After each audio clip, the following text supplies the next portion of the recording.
The smiley face killers. Coincidence, cult, or cover-up? Bodies in the water. It starts the same way every time. A young man, college-aged, athletic, smart, goes out for a drink with friends. He laughs. He dances. He says he's just stepping outside for a smoke or to get some air. But then he vanishes. For days, police search. Helicopters sweep the skies. Divers scan the waters. And just when hope begins to fade, the body turns up, always in the water.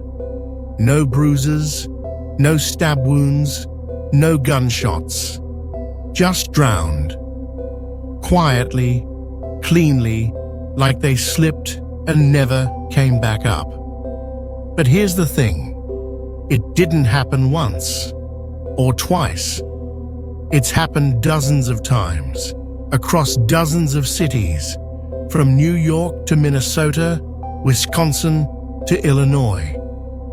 And at some of those death scenes, usually tucked away, barely visible, a strange mark appears in a nearby wall, bridge, or tree. A crude, spray-painted, smiley face. Coincidence? Maybe. But two retired detectives didn't think so. They spent years studying these cases, 40 mysterious drownings of college men between 1997 and 2008, and they came to a disturbing theory. These deaths weren't accidents. They weren't random. They were the work of a network, an underground group targeting young men, moving across states, covering their tracks, and leaving behind one symbol as their signature, the smiley face. The first victim nobody believed. The case that started it all happened in La Crosse, Wisconsin, a small college town on the banks of the Mississippi River. In October 1997, Patrick McNeil, a 21-year-old student from Fordham University in New York City, went out drinking with friends. They hit a local bar. He got separated. Witnesses say he staggered outside alone, visibly intoxicated. And then he vanished. For weeks, no one knew what happened to him. Flyers went up. Search dogs combed the streets. His family pleaded on TV. And then his body was found, floating miles down the East River. Cause of death? Drowning. Case closed. But the thing is, Patrick wasn't found near the bar. He was found far away, downstream, fully clothed, with his hands crossed over his chest, almost like someone placed him there. His case was ruled a drunken accident, that he had wandered off and somehow fallen into the water. But one NYPD detective, Kevin Gannon, didn't buy it. Something didn't sit right. He believed Patrick had been followed.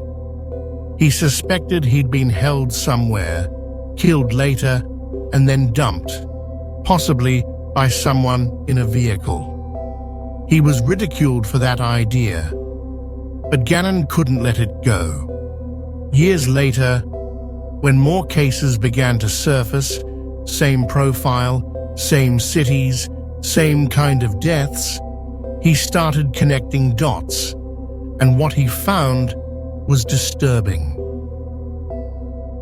In each case, the victims were young white males, 18 to 25, college students, star athletes, almost always popular, clean-cut, and drunk the night they vanished. They weren't robbed, weren't assaulted, and they were always found in bodies of water, but not before something strange appeared nearby. A graffitied smiley face, sometimes on a wall, sometimes under a bridge, sometimes on a tree. It wasn't always the same style, but it was there enough times to raise suspicion. And just like that, Gannon, along with fellow retired detective Anthony Duarte, began to suspect something bigger. This was no coincidence. It was a pattern, and possibly a ritual. The smiley face theory goes public. By 2008, the theory had been bubbling under the surface for years, but that spring, it exploded. Detectives Kevin Gannon and Anthony Duarte held a press conference, flanked by binders, maps, case files, and grief-stricken families. They presented what they believed was the truth. They had compiled over 40 cases of young men found drowned in rivers and lakes across 11 states, each one with disturbing similarities. White males, aged 18, 24 athletes, honor students, well-liked last seen, intoxicated and alone, later found miles away, in water, sometimes weeks later, almost all ruled accidental, but in at least 22 of those locations, Gannon claimed, there was a smiley face painted nearby. The press and the public were hooked. The smiley face killers, they were dubbed. A shadowy group, possibly organized online, targeting college-aged men across the Midwest and Northeast. The theory that these weren't random drownings, but the work of a roaming cell of killers, a network, stalking victims, drugging them, killing them, and disposing of their bodies in rivers, all while leaving behind their signature, a grinning face painted in the dark. Critics called it a conspiracy. The FBI, after reviewing multiple cases, issued a statement saying they had found no evidence of a serial killer or group of killers. No evidence linking the deaths. No proof the smiley faces were anything more than coincidence. But Gannon pushed back. If one case were an accident, fine. 2, maybe. But 40, with the same patterns, the same symbol? He wasn't saying it was aliens or Satanists. He wasn't even sure who it was. But he believed something very human and very evil was at work. And he wasn't alone, because as his theory gained traction, more families came forward. Mothers, fathers, friends, people who had never believed the official story, people who saw that smiley face and felt like someone was laughing at their pain. Patterns or pareidolia? It's human nature to search for meaning, to connect the dots, even when those dots seem random. But in the smiley face killer theory, the question becomes, are we seeing a pattern or just what we want to see? Let's break it down. In 2003, Chris Jenkins, a 21-year-old University of Minnesota student, was found in the Mississippi River 4 months after he vanished on Halloween night. He was last seen being kicked out of a bar, dressed in a Halloween costume. Police originally ruled it accidental drowning, until years later, they reclassified his death as a homicide. Why? His body showed no signs of being in water for 4 months. No bloating, no decomposition consistent with that timeline. And near where his body was discovered, a smiley face, faint and wet, painted on a tree. Coincidence? Now look at Joey LeBoot too, who disappeared from a bar in Columbus, Ohio in 2016. He stepped outside for a moment and never came back. His body was found in the Scioto River nearly 3 weeks later, fully clothed. Autopsy, no signs of trauma, ruled accidental. Another smiley face, same style, same shade of paint, same riverbank. These aren't isolated. There's Todd Geeb in Michigan, William Hurley in Boston, Brian Welgen in Chicago. All men, all found in water, all last seen drinking. And in many cases, a smiley face nearby. But here's the pushback. Skeptics argue the smiley face is the most common graffiti tag in America, found near tunnels, bridges, alleys, basically anywhere urban. And if you're already looking for it, you'll find it. That phenomenon is called pareidolia, the human tendency to see patterns in random information. It's the same reason we see faces in clouds or shapes in static. So, is it real? Or are we just projecting a pattern onto coincidence? Detectives Gannon and Duarte say, look deeper. Because it's not just the graffiti, it's the timing, the profiles, the locations, the lack of evidence, the same story, playing out again and again in cities hundreds of miles apart. So either someone's copying or someone's orchestrating. Dark web whispers and the network theory. When you peel back the layers of the smiley face killer theory, things start to shift from eerie coincidence to something far more terrifying.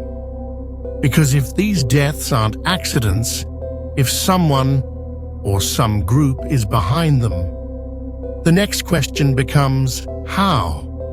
How do you kill 40-plus young men in multiple states over 10 years and leave no fingerprints, no DNA, no witnesses?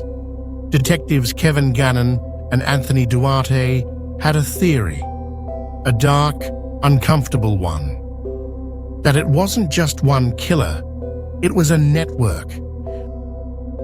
They believed an organized group, possibly communicating online, was targeting specific types of victims. Not random, not impulsive, but hunted. College towns, weekends, bars where students went to drink. Victims lured, drugged, abducted, and disposed of. The choice of water? Intentional. The graffiti? A signature. The timing? Coordinated. Rumors started flying. Message boards, online forums, dark web threads, stories of secret chat rooms, coded messages, underground rituals. People claimed to have found hidden links between cases, names, symbols, photos that never made it to the news. None of it could be confirmed, but none of it could be completely dismissed either. Then came the whispers about the dark web, the idea that footage of these killings might exist, that some of the drownings weren't drownings at all, but something filmed, watched, shared. Oh, this day, no footage has been found, no network uncovered, but the mere possibility was enough to terrify people into silence, because it meant the killers could be anyone. students, professors, bartenders, EMTs, a traveling salesman, a quiet librarian, someone who smiled at you at the bar, then waited for you to leave alone.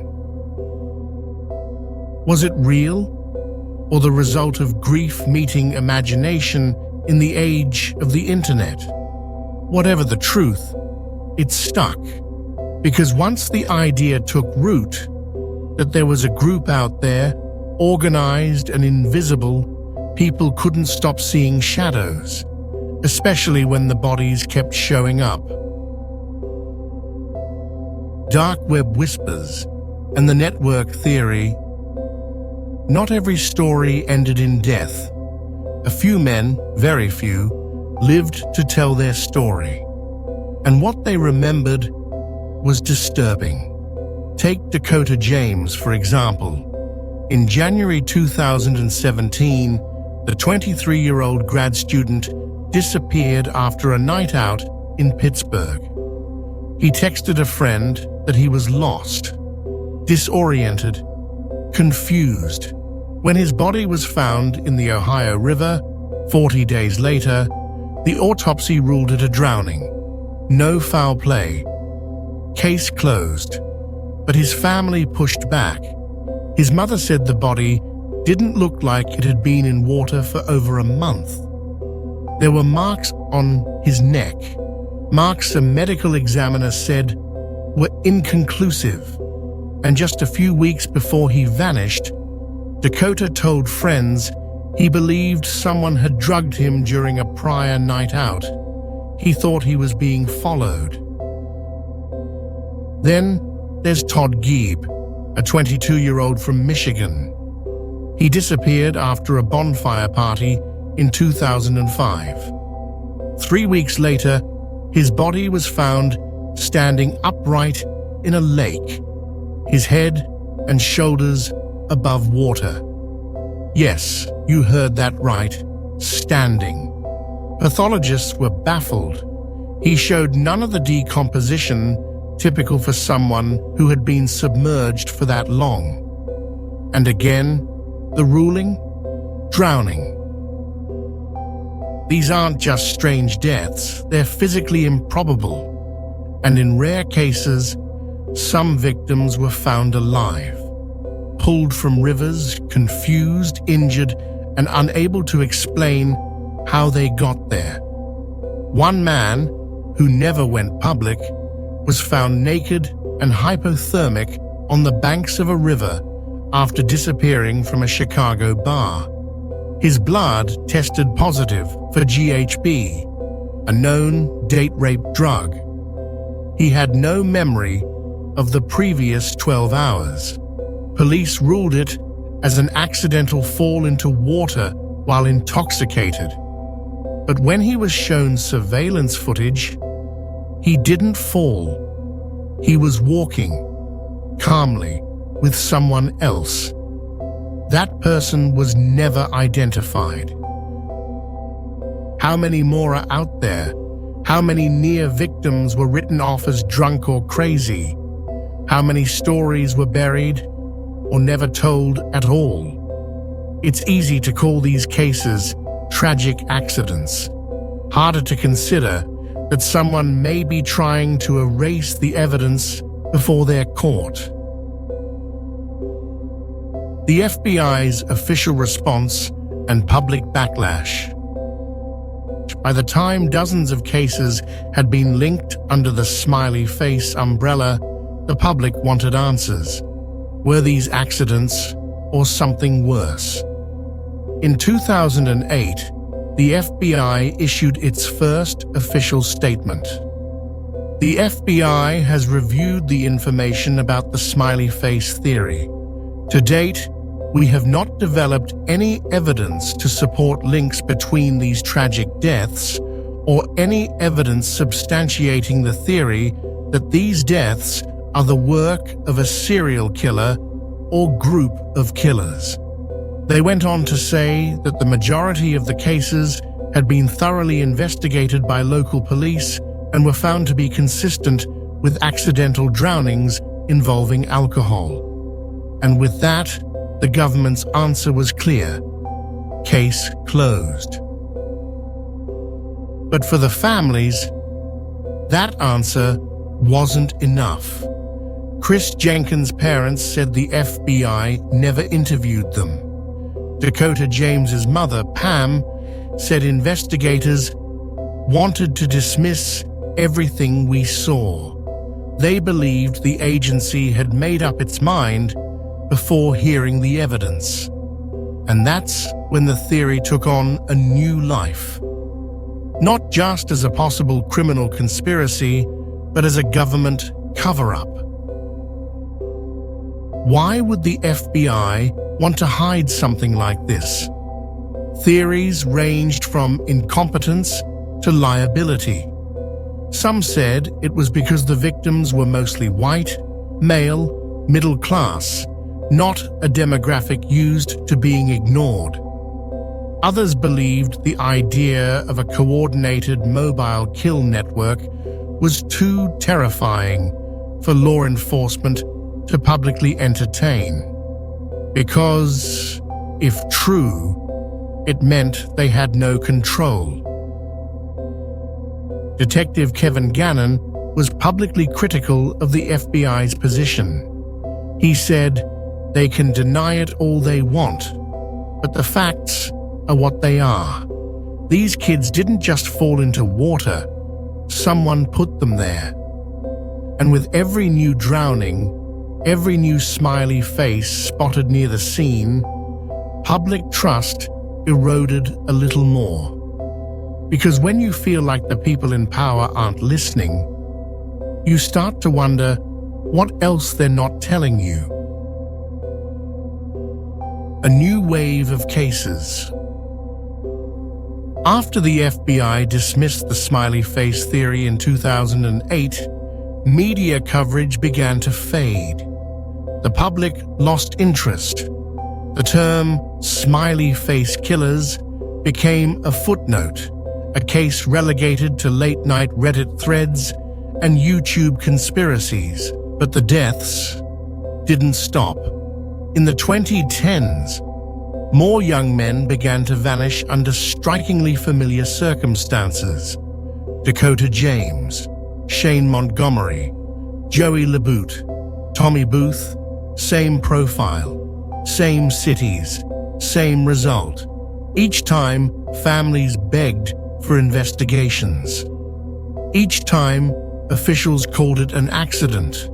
But there was something else happening, something the FBI and local police couldn't control. Citizen investigators started connecting dots. Podcasters, Redditors, independent journalists, all combing through case files, satellite maps, coroner's reports, looking for the patterns that authorities had missed or ignored. They created public databases mapping the drownings. Color-coded pins stretched across the Midwest, the Northeast, the Pacific Northwest. Lines connected locations, and what emerged looked like a circuit or a route.